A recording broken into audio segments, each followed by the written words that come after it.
Hello, good morning, and good afternoon, my future chef friends. Welcome to this month's episode of Fresh for Kids. And we will indeed be cooking up some fresh ingredients today. Our recipe is spinach and mushroom quesadillas. So they are very open to interpretation as far as the different kinds of ingredients that you can put in them. So what I've got here for today's recipe, of course, we have mushrooms. I'm just using the baby portobello sliced mushrooms. The recipe does call for 16 ounces of sliced mushrooms. Handily enough, these little containers that you find at the grocery store are 8 ounces each, so 8 times 2 is 16, and there you go. Now, I did make these at home, and I used portobello and shiitake mushrooms, which was very delicious. Just slightly different type of flavor profile with the shiitake versus the portobellos, but they do have definitely a lot more flavor than just your basic white button mushroom. And we will be using a bag of baby spinach. I know this looks like a lot, but trust me, if you've cooked spinach before, you know that this is going to cook down to look like a much smaller amount. Now, the recipe that I used called for fontina and goat cheese, so we're not going to get that crazy with it, but I definitely will tell you whatever cheese you choose to use in your quesadillas, you want to make sure that it's a soft, high moisture, melty cheese. So today we are going to use a combination of the 6 cheese Italian, all white cheeses, and then we're going to also use the 4 cheese Mexican, which has some cheddar, Monterey Jack, and asadero cheese in it. So a little bit different than the fancy recipe that I found, but I used these at home yesterday and they were very, very good. And of course, you cannot make a quesadilla without your tortillas. Now you can choose whatever size you like, but having done this at home, and I tried them 3 different ways at home last night, I can tell you the smaller your tortilla, the easier they are to work with. Now, in addition to these basic ingredients, we're going to need some other things to go in to make it super yummy. You're going to need butter. If you don't do dairy, if you don't do butter, any type of cooking oil is totally fine. Olive oil is my personal favorite, but if you like something else, by all means use that, or margarine, of course.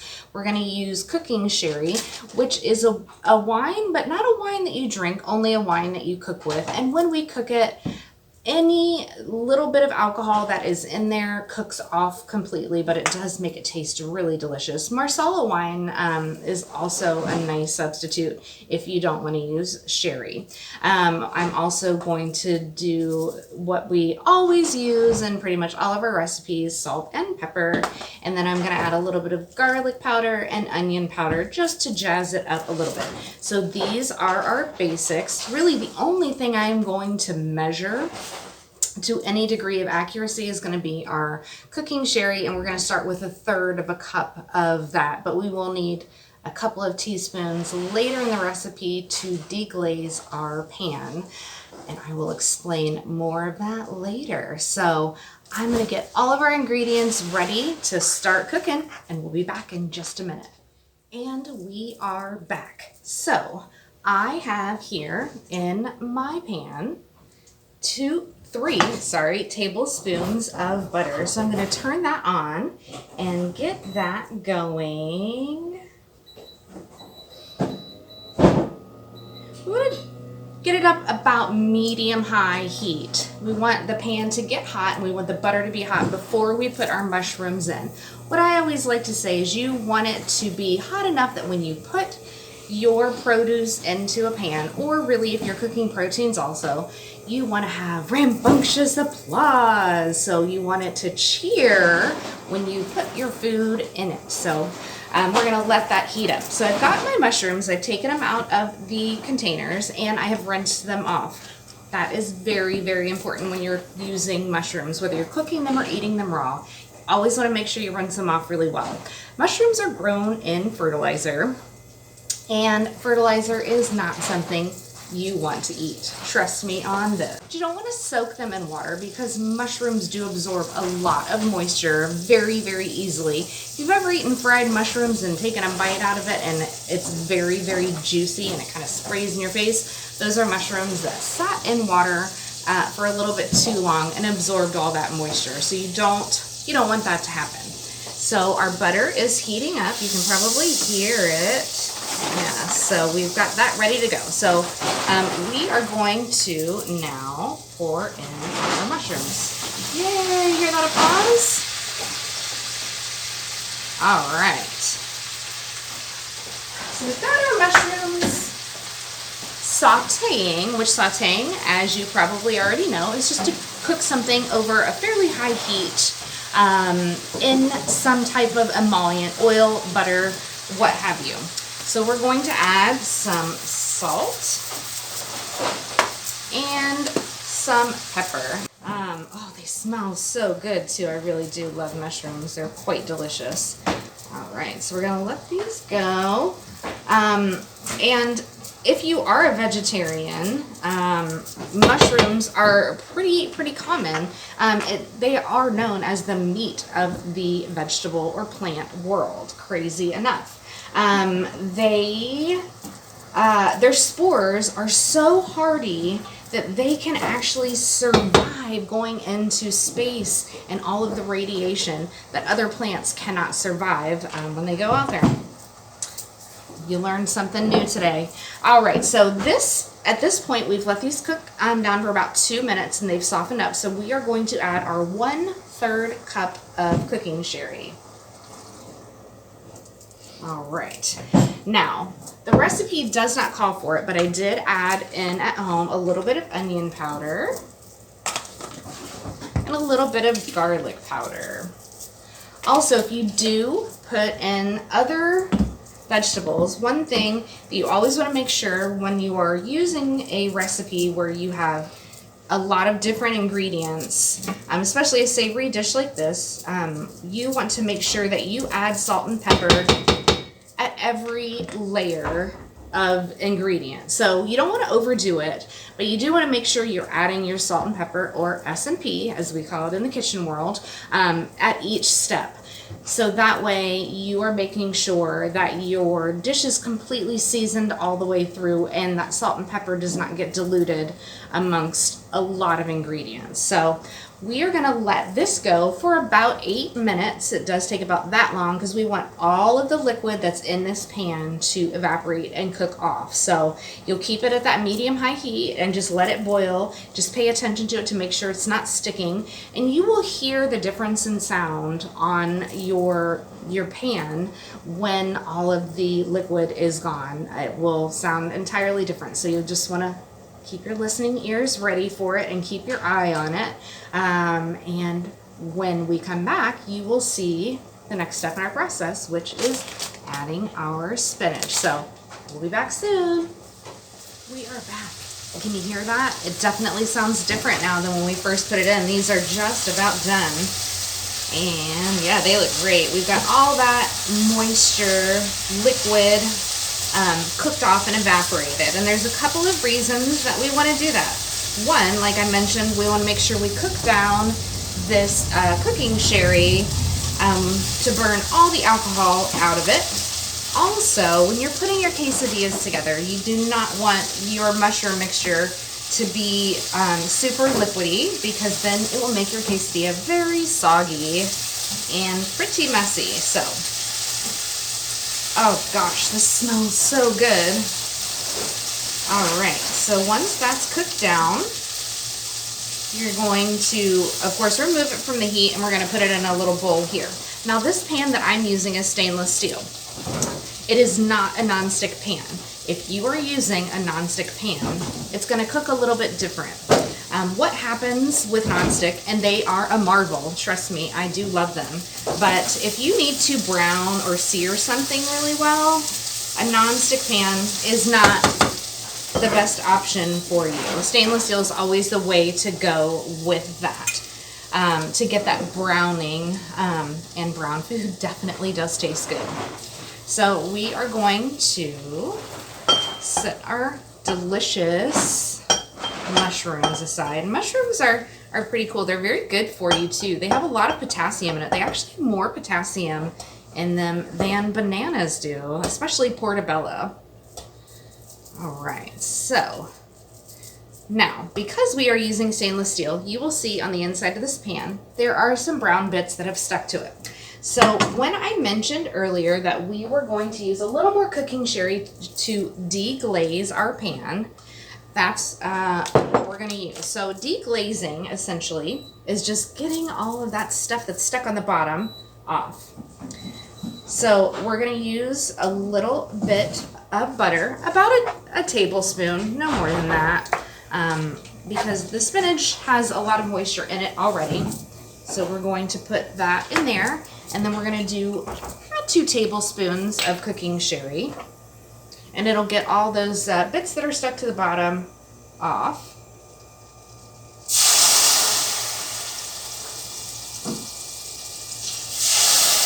There we go. So we've got that. Oh, and it took those off of there quite nicely. All right. So that is going to be the base for our spinach. And again, I know this looks like a lot of spinach, right? Spinach is kind of magical. There's this big pile that we are starting with, which can be a little unwieldy for sure. It looks like a lot, right? Like a lot. But I can assure you, and again, of course, we're going to add some salt and some pepper to season it up. This is going to wilt down really nicely. I have found for cooking spinach like this, tongs are the way to go. So we're just going to keep kind of tossing it around. Try to keep it in the pan, of course. Toss it around a little bit as it wilts down, and it will go from that big tower to much smaller very, very quickly. But we are going to kind of lift it up so the seasoning gets on all of the spinach, the butter, and the cooking sherry, and the salt and the pepper. You don't want to let it go too long, really no more than just a couple of minutes, because other than that, you're going to overcook it. Voila! 2 minutes, and this is what our spinach looks like now. Isn't that magical? It just disappeared.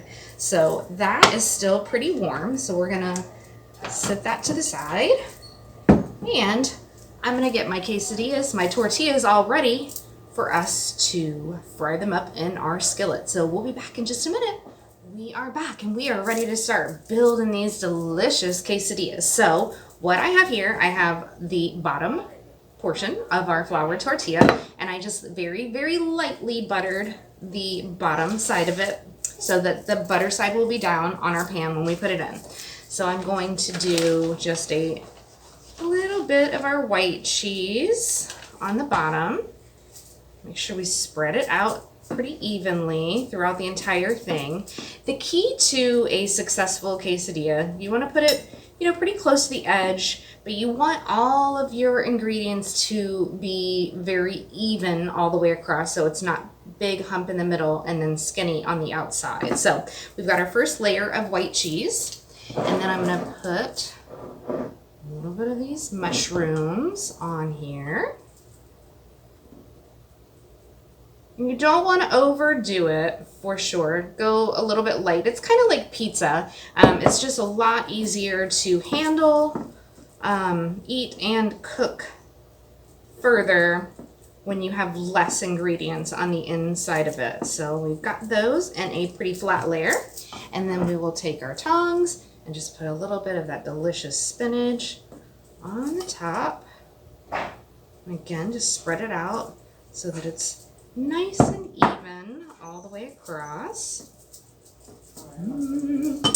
And And then I'm gonna finish with my 4-cheese Mexican.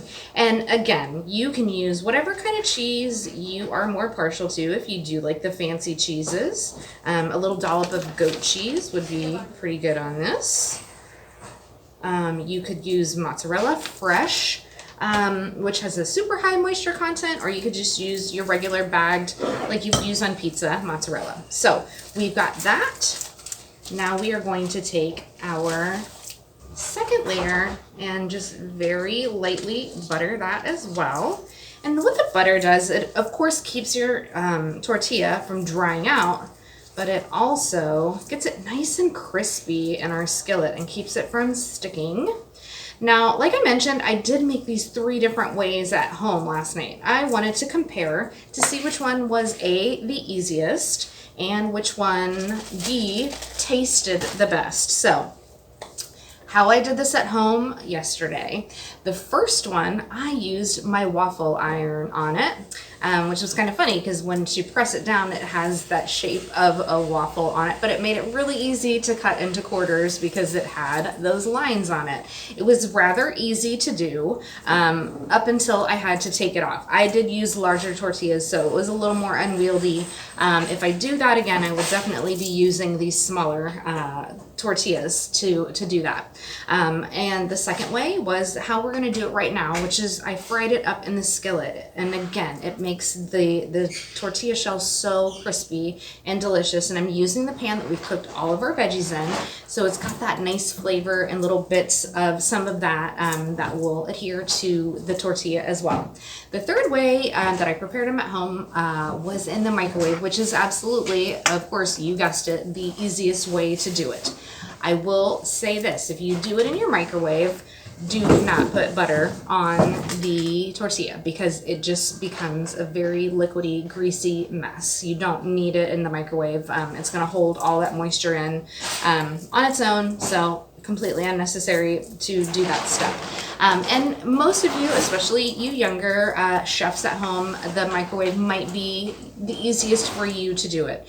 It tasted fine, but it was very kind of soft and squishy. And as far as what I personally like best for taste was in the skillet. But you are definitely going to need to have your grown-up with you to help you do this on a hot surface, right? Which they're already there because they helped you cook this stuff, right? So we are going to get our burner going.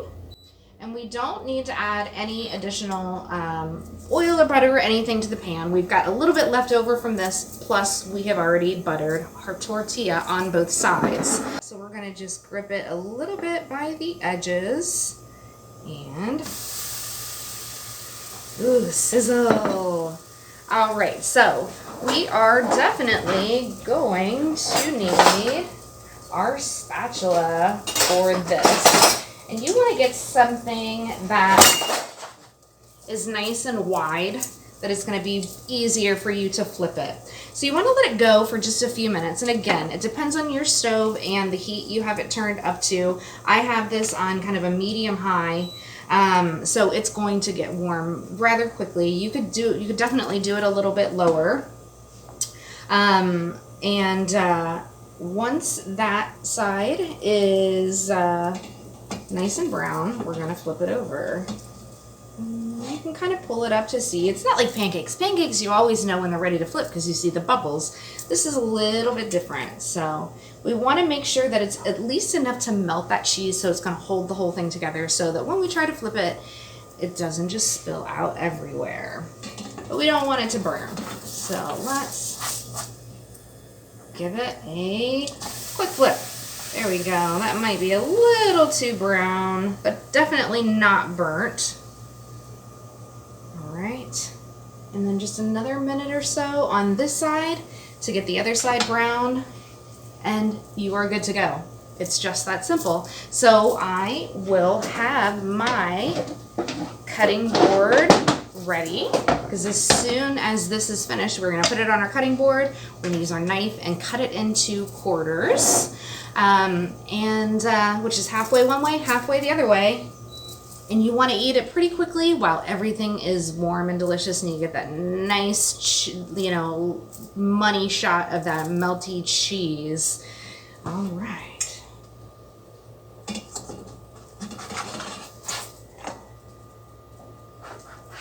There we go. Let's get our knife and in half and half again.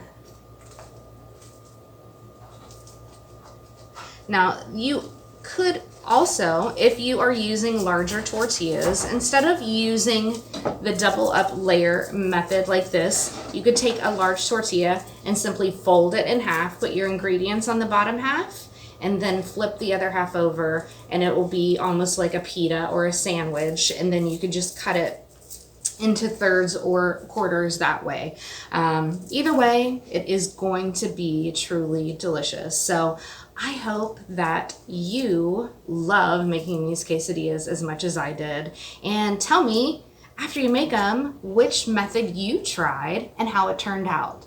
We will see you next time on Fresh for Kids. Have a great day.